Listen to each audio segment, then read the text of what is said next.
गप सब बंद हो जाए, जरा जोर लगाइए एक बार। श्री सद्गुरु महाराज की जय।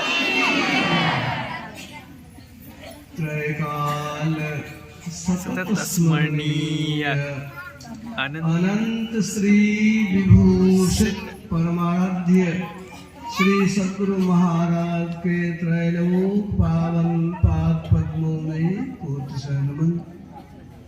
समुपस्थित मंचस्थ श्रद्धेय महात्मागण, धर्म प्रेमी सज्जन वृंद, साधक वृंद, धर्मशीला देवियों, आज सप्ताह ध्यान साधना शिविर का चौथा दिन का अंतिम पाली है।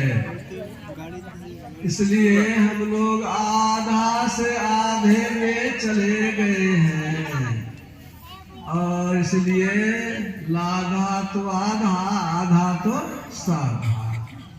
थोड़ा सा शरीर हम लोगों का बैठते बैठते अभ्यस्त हो जाए, भोजन का संतुलन हो जाए और साल भर की खुराक भी मिल जाए, इसलिए सत्संग में आना जरूरी है। देखिए, आदमी होता है चार तरह का। एक होता है मक्खी चूस, जान रहे हैं? ऐसा कि घी में मक्खी गिरे तो निकाल करके घी के मक्खी को ऐसा पोंछते हैं कि मक्खियों का रस घी में चला जाए। वो मक्खी चूस अपने भी नहीं खाता है, दूसरे को क्या देगा? खाए खुद ही छनकावे पेट, तब हुआ दरबा सा भेंट। ऐसे लोग को मक्खी चूस कहते हैं। तो एक राजा था मक्खी चूस, और उस गांव में नचनिया का पार्टी चलाया। शाम हो गई, उसके साथ जो पार्टी था 10 आदमी थे, सोचा कि कहीं ठहरने का जगह मिल जाए, रात भर आराम भी करेंगे, भोजन मिल जाए और कुछ दिखावेंगे कला तो कुछ इनाम बख्शीश भी मिल जाएगा। यही सोच करके शाम हो गई है। रात में लोगों से पूछा, भैया यहाँ कोई है रुपया पैसा वाला उधार आदमी? तो कहा है तो राजे, लेकिन तुमको कुछ देगा नहीं, मक्खी चूस है। कहा अच्छा चलो पहले पूछते हैं। गया, मंत्री था, मंत्री से पूछा कि हम लोग कलाकार हैं, रात भर हम लोग यहाँ कुछ कला दिखाना चाहते हैं। कहा देखो, कला दिखाओगे ठीक बात है, हो जाएगा, लेकिन एको पैसा मिलेगा नहीं। खोजोगे न पैसा तो उपजाओगे, तब रहने के लिए, रहने के ढेर जगह है, हफ्सार है, ये है वो है, कहाँ ठहरोगे? ठहरो, नाच गान दिखाने के लिए भी ढेरी जगह है। भोजन का, भोजन की दिक्कत नहीं है, खाओ कितना खाओगे, खिला देंगे। तो बात हो गई पक्की। तब जो है वो रात में सब जगह ढोला पिटा दिया कि भोजन के बाद तब कलाकार का काम यहाँ होगा। कलाकार शुरू किया, भोजन के बाद लोग आ गए, राजा भी आ गया, वह भी बैठा, मंत्री भी बैठा, राजा का बेटा, राजा की बेटी, बाबा जी एक बैठ गए, सब कुर्सी लगा करके सब बैठा हुआ है। गांव समाज का लोग कलाकारी शुरू हो गई। उसके साथ में नर्तकी है, वो अपना कला दिखा रही है, लेकिन उसका पांव थक रहा है। पैजनी बजते बजते पांव दुखने लगा, लेकिन कोई एक्को पैसा बख्शीश देता नहीं है। जब देता है तो मन थोड़ा प्रसन्न होता है, तो चलने में भी मन लगता है। और रात खत्म होने चला तो नचनिया सोचती है कि तो बेकारे है, हमको थका रहा है। वो हिसाब से, इशारे से कहती है, जिससे कि थकावट हमारी दूर हो जाए, काम भी चल जाए। वो ढोलकिया मालदेव, वो जो उसका मालिक है, उसको कहता है कि रात घड़ी भर शेष है, समूचा रात तो बीतिए गया है, कोई कुछ दैये नहीं रहा है। रात घड़ी भर शेष है, अब पिंजर था के आए, पिंजर में शरीर हमारा थक गया है। सुनो कहो कहे नटिन सुन मालदेव, नटिन बोल रही है कि मालदेव सुनो, मधुरी ताल बजाए। तुम धीरे धीरे तो ढोलक ठोकोगे ना, तो हम टांगों धीरे धीरे रखेंगे। मधुरी ताल बजाओ। अब तो यह जो कहा कि रात घड़ी भर शेष है, पिंजर था के आए, कहे नटिन सुन मालदेव, मधुरी ताल बजाए। मालदेव समझ गया ये तो गड़बड़ करेगी, अब जितना किया कराया है सब पर पानिया फिर जाएगा, तो गड़बड़े हो जाएगा। कैसे संभाले? वो उसकी हिम्मत को बढ़ाता है, कहता है मत घबराओ, बहुत गई थोड़ी रही। अरे रात तो बीतिया गया, थोड़ा सा बचा हुआ है। बहुत गई थोड़ी रही, अब थोड़ी भी अब जाए, वो भी धीरे धीरे जा ही रहा है।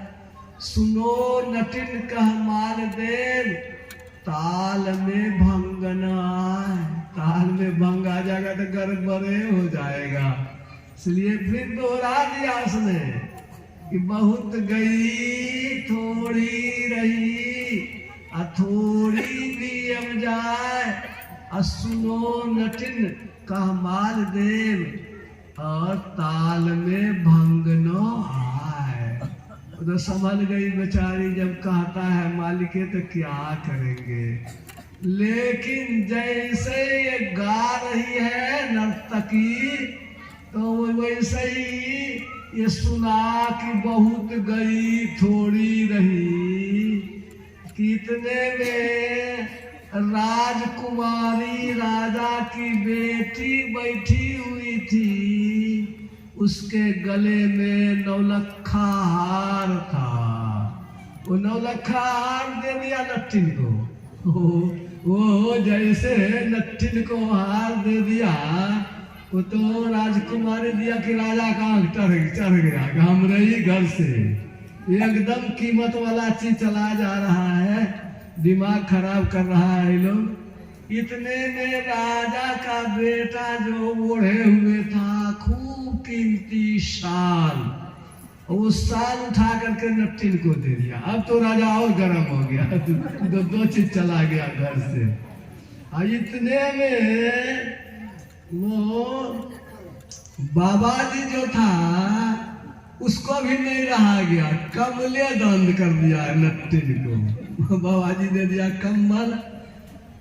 तब जो है वो मंत्री था बैठा हुआ, मंत्री का बेटा मंत्री का टीक काट लिया। वो टीक काट लिया। अब मंत्री का टिकट्टा मंत्री अब उछलने लगा, नाचने लगा वो भी। अब जो है राजा ने कहा बहुत हो गया, बहुत, बंद करो नाच। नाच बंद हो गया। बेटी को पूछा, तुम क्यों दे दिया 9 लाख का हार? नाम जानते हैं इसका? कितना मेहनत से बना है, कितना पैसा लगा है। कहा 9 लाख हारे न गया, इससे बेसी बड़ा चीज बच गया। कहा कौन चीज बच गया? कहा आप तो पूरे मक्खी चूस है, पैसा के चलते हमारा ब्याह अभी तक नहीं होना चाहिए। कितना उम्र 22 बीत रहा है, उम्रे पर न ब्याह होता है, उम्र ढल रहा है। आप पैसा के चक्कर में कहीं हमारे लिए लड़का नहीं देख रहे हैं। हम तो सोच लिए थे कि भाग जाएंगे, फला मंत्री के बेटा के साथ भाग जाएंगे। भाग जाते तो इज्जत तो मट्टी में मिल जाती। 9 लाख हारे गया तो क्या हुआ? घर की प्रतिष्ठा बच गई। इसने जो कहा बहुत गई थोड़ी रही, तो हमको चेत हो गया। राजा तो बाबूजी तो बुढ़ाइए गए हैं, अब भैया राजा बनेंगे तो ब्याह करिए देंगे, इसलिए घबराने की बात नहीं है। बहुत चला ही गया है, थोड़ा हिम्मत से काम लेना चाहिए। इसलिए मैं रुक गई, बहुत गई थोड़ी बची, थोड़ी भी अब जाए। ये जो कहा ना, कुछ लोग नटिन कह माल दे, ताल में भंग न आए, तो ताल में भंग नहीं आवे। इसीलिए मैंने ये 9 लाख हार दे दिया। इज्जत बेसी के हार का दाम बेसी। अब राजा का तो दिमाग घूम गया, कहती तो ठीक है, बेटी हमारी बूढ़ी हो रही है, अब ब्याह तो होना चाहिए। राजकुमार को पूछा, तुम क्यों साल दे दिया? कहा आपको बुझाता है बुढ़ारी तक अपने पास चाबी रखेगा, राजा आप ही रहिएगा। हमको कब चाबी राजा बनाइएगा, हम कब चाबी पकड़ेंगे, हम कब खजाना देखेंगे? हम तो सोचे थे कि खत्मे कर देंगे, आपको काटिए देंगे। ये तो चादरें ठोक दिए, मार देते आपको। तब चादर गया तो क्या गया, आपकी जान बच गई। ये जो बोली बहुत गई थोड़ी रही, हम सोचे कहीं बुढ़ाइए गया है, आज न कल मरबे करेगा, कहीं बाप के मारने का पाप हम क्यों लेंगे। इसने बचा दिया आपकी जान को कि बहुत गई थोड़ी रही, थोड़ी भी अब जाए, ये आपकी जान को बचा दिया। आप बुढ़ा हो गए। राजा को सोच लिया कि तो बहुते बात हो गया, जानों बच गया। बाबा जी को कहा तुम क्यों कम्बल दे दिया? इतना दिन से ध्यान भजन करते हैं, होबे नहीं करता है। वो बैठते बैठते टांग दुखा गया और कुछ देखते ही नहीं है। वो जो नहीं देखते हैं, इसीलिए हमको हुआ कि कम्बल लेने से, बाबा जी बनने से कौन फायदा, दुनिया छूटिए गया।